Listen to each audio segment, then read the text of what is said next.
Сәлеметсіздер ме оқырмандар? Аудандық кітапхана сіздердің назарларыңызға Сафуан Шаймерденовтың 100 жыл толуына Сафуан Шаймерденов әдеби тұлға атты кітап көрмесін ұсынады.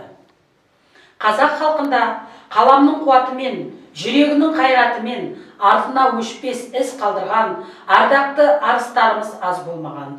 Солардың бірі Отан орденінің иегері, мемлекеттік сыйлықтың лауреаты, қазақтың көрнекті қаламгері, Қазақстан халық жазушысы Сафуан Шаймерденовтың туғанына 100 жыл. Сафуан Шаймерденов 1922 жылдың 15 сәуірінде Жамбыл ауданында қазіргі Амангелді ауылында дүниеге келген.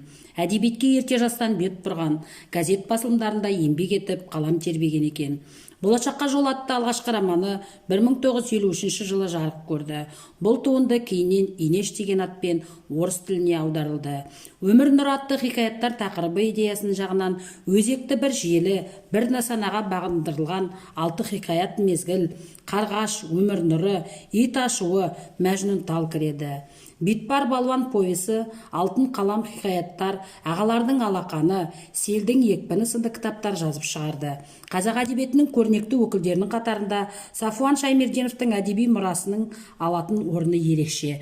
Жазушының қаламынан туған романдары мен хикаяттары әдебиетіміздің алтын қорына енген туындылар. Халықтың қалаулысы атану екен біріне бұйырмайтын бақыт. Көркем оймен, көсем сөзмен ұлттың көкейіндегісін көксейтін, күрескер адамды әлеумет әспеттеп сүйетінін, сыры осында айтылғаның, халықтың мұңын мұңдап сөзін сөйлеуінде Петропавл қаласының құрметті азаматы Сафуан Шаймерденовтың тұла бойынан танылады.